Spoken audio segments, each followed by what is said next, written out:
নমস্কাৰ এই মুহূৰ্তত আহি পৰিছে কেইবাটাও গুৰুত্বপূৰ্ণ খবৰ আৰু এনে ধৰণৰ খবৰসমূহ নিতৌ চাবৰ কাৰণে চেনেলটো সাবস্ক্ৰাইব কৰি ভিডিঅ'টোত এটা লাইক কৰি দিব এই মুহূৰ্তত জনাই আছো এটা ব্ৰেকিং নিউজ হিন্দুৰ বাবে পৃথক নিয়ম আৰু মুছলমানৰ বাবে পৃথক নিয়ম কিয় নতুন ওয়াকফ আইনক লৈ গৰজি উঠিছে আসাদুদ্দিন ওৱেইছিয়ে কৈছে মুছলমানৰ পৰা কাঢ়ি লৈ যোৱা হৈছে মছজিদ ওয়াকফ আইন বলবৎ হোৱাৰ পাছতেই মছজিদ চৰকাৰী ভূমিত থকা বুলি অভিযোগ উত্থাপন কৰি মছজিদ বুলডোজাৰেৰে ভাঙি পেলোৱা হৈছে আসাদুদ্দিন ওৱেইছিয়ে কৈছে মই আগৰ পৰা কৈ আহিছিলো যে এই ওয়াকফ আইনৰ পাছতেই দেশৰ বিভিন্ন প্ৰান্তত মছজিদসমূহ চৰকাৰী ভূমিত নিৰ্মাণ কৰা বুলি দেখুৱাই ভাঙি পেলোৱা হ'ব পৰৱৰ্তী খবৰ ভাৰতবৰ্ষৰ সংবিধানৰ প্ৰণেতা ডক্টৰ বি.আৰ. আম্বেদকাৰে কৈছিল যিদিনা ভাৰতক হিন্দু ৰাষ্ট্ৰ বুলি ঘোষণা কৰা হ'ব সেইদিনাই দেশখনত সামাজিক সমতা মানৱতা নৈতিকতা আৰু ব্যক্তি স্বাধীনতাৰ অপমৃত্যু ঘটিব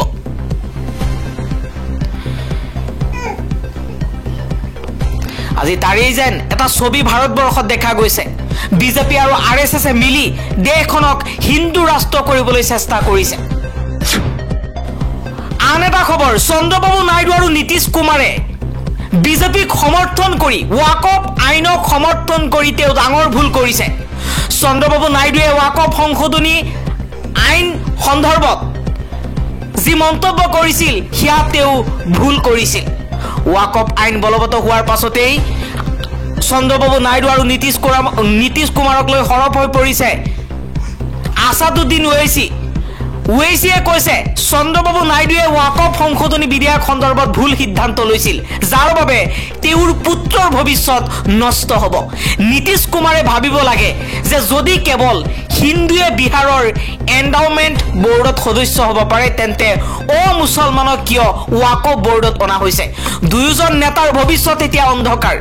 দুয়োখন ৰাজ্য অন্ধ্ৰপ্ৰদেশ আৰু বিহাৰত মুছলমানসকলে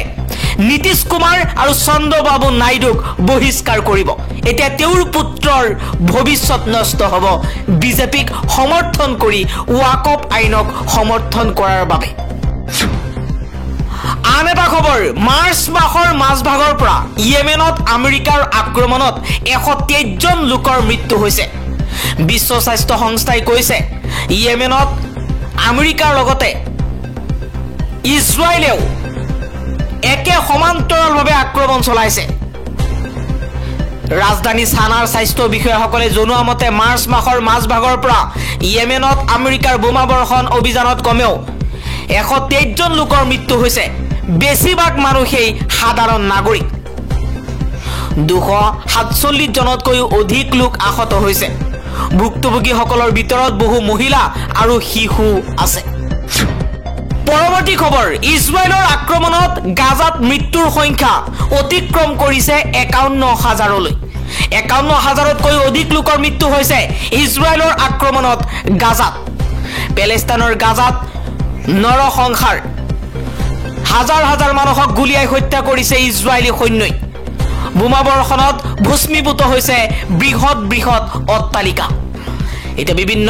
দেশত প্ৰতিবাদ সাব্যস্ত কৰি আছে সাধাৰণ জনতাই তেজৰ সৈতে যুদ্ধ বন্ধ কৰক তেজৰ সৈতে যুদ্ধ কৰি আছে ইজৰাইলে আৰু ইজৰাইলক সমৰ্থন কৰি আছে আমেৰিকাৰ সমৰ্থনৰ বাবে ইজৰাইলে এটাৰ পাছত এটাকৈ ভয়ংকৰ আক্ৰমণ চলাইছে গাজাৰ সকলোবোৰ চিকিৎসালয় সকলোবোৰ হস্পিটাল এতিয়া ভস্মীভূত হৈছে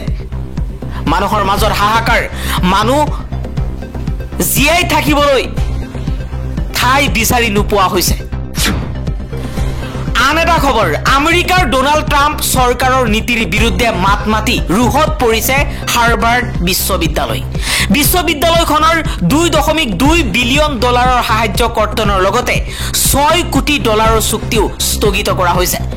ক্ষমতাই মূৰত ধৰিছে আমেৰিকাৰ ৰাষ্ট্ৰপতি ডোনাল্ড ট্ৰাম্পৰ যাৰ বাবে শিক্ষানুষ্ঠানসমূহৰ ওপৰতো এতিয়া শাসন চলাইছে ডোনাল্ড ট্ৰাম্পে আন এটা খবৰ পঞ্চায়ত নিৰ্বাচনৰ প্ৰাক্ষণত বিজেপিৰ বিৰুদ্ধে সৰ্ববৃহৎ প্ৰতিবাদ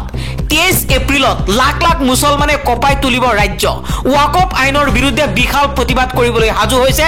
ৰাজ্যৰ লাখ লাখ মুছলমান প্ৰতিজন মুছলমানে বিজেপি চৰকাৰক বুজাই দিয়ক মুছলমান কি হয় ওয়াকফ আইনৰ বিৰুদ্ধে 23 এপ্ৰিলত ৰাজ্যত হ'ব সৰ্ববৃহৎ প্ৰতিবাদ বিজেপি চৰকাৰে মুছলমানৰ অধিকাৰ হৰণ কৰিবলৈ চেষ্টা কৰিছে কিন্তু এই চেষ্টা কেতিয়াও সফল হ'বলৈ দিয়া নহ'ব বুলি মন্তব্য কৰিছে আমছুৰ সভাপতি ৰেজাউল কৰিম চৰকাৰে হিমন্ত বিশ্ব শৰ্মা নৰেন্দ্ৰ মোদীক সকীয়াই দিছে মুছলমানৰ তেজৰ সৈতে খেল নেখেলিব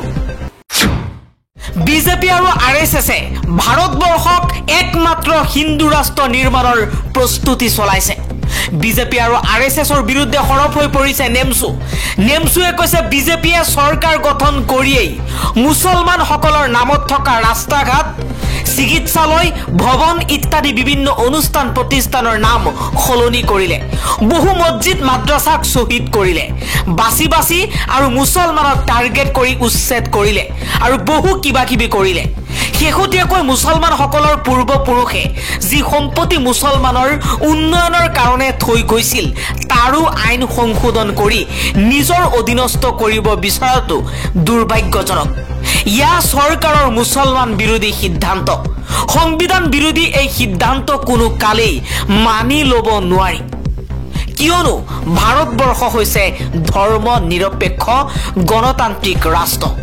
মুছলমান বা অন্যান্য সকলৰ কল্যাণৰ বাবে এই সংবিধানে অধিকাৰ দিছে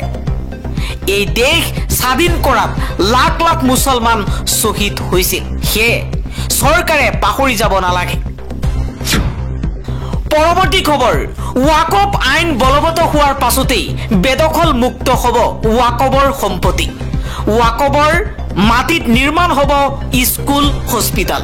লাখ লাখ মুছলমানৰ প্ৰতিবাদৰ মাজতেই ডাঙৰ সিদ্ধান্ত গ্ৰহণ কৰিছে বিজেপি চৰকাৰে ওয়াকফৰ মাটিত নিৰ্মাণ কৰিব